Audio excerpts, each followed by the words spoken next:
நீட்டை ஒழிப்பேன்னு சொன்னேன்ல, இதுக்கு நீ முதல்வர் பதில் சொல்லி ஆகணும். நான் அதிகாரப்பூர்வமாகவே நான் கேட்குறேன். நீட்டை ஒழிக்கிறேன்னு சொன்னீங்கல்ல, அப்பனும் புள்ளையும் வந்து மாறி மாறி வந்து வாக்குறுதி கொடுத்தீங்கல்ல, அதை ஒழிக்க உங்களுக்கு துப்பு இல்லை. ஆனால் ஒரு அரசாணை, நீட்டுக்கு ஃபீஸ் ஸ்ட்ரக்சர் கிடையாது, ஏன் வெளியிடலை? எந்த இடத்துலையும் நீட்டுக்கு ஃபீஸ் வாங்கவே கூடாது. நீட்டுக்கு இலவச பயிற்சி அரசாங்கமே முழுவதாக செய்யும். ப்ரைவேட் செக்டார்ஸ் எவனாவது வாங்கணும்னு தெரிஞ்சுன்னா தூக்கி உள்ளே வச்சிருவேன், ஏன் சொல்லலை? ஏன் ஒரு ஜியோ பாஸ் பண்ணலை? நீட்டை வச்சு எவ்வளோ பெரிய அரசியல், எவ்வளோ பெரிய பேர் சம்பாதிக்கிறான். ஏமா முக்கால்வாசி ஸ்கூல் காலேஜ் உங்கள் கையில் இருக்குது, திமுக ஆதரவு கையில் இருக்குது. சாராய்பா கம்பெனி அவங்க ஆதரவு கையில் இருக்குது. புரியுதுங்களா உங்களுக்கு?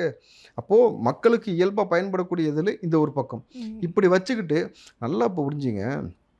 1250 கோடி வரி ஏய்ப்பு செஞ்ச ஒருத்தன் மக்கள் பணத்தை வரி ஏய்ப்பு செஞ்சுருக்கான்னு தெரிஞ்ச பிறகும், பணத்தை கொண்டு போய் பிணவரில் ஒழிச்சு வச்சுருக்கான்னு தெரிஞ்ச பிறகும் எப்படி அவருக்கு மறுபடியும் வாய்ப்பு கொடுக்குற நீ? அப்போ மக்கள் இதெல்லாம் கேள்வி கேட்க மாட்டாங்க. நம்மளாம் இழிச்சு வாய்ப்பை நினச்சிட்டு செய்கிற வேலை தானே. அதனால தானம்மா இந்த திமுக ஆட்சியில் இது வரைக்கும் இல்லாமல் ஒரு அமைச்சரை சேர்த்து எடுத்து அடித்தாங்க. பொன்முடி அடித்தாங்களா இல்லையா? சைவம் வைணவன் பேசிட்டு உட்காந்துட்டீங்கல்ல. இப்போ புரிஞ்சுங்க, இவ்வளோ தான் திராவிட மாடல். அவன்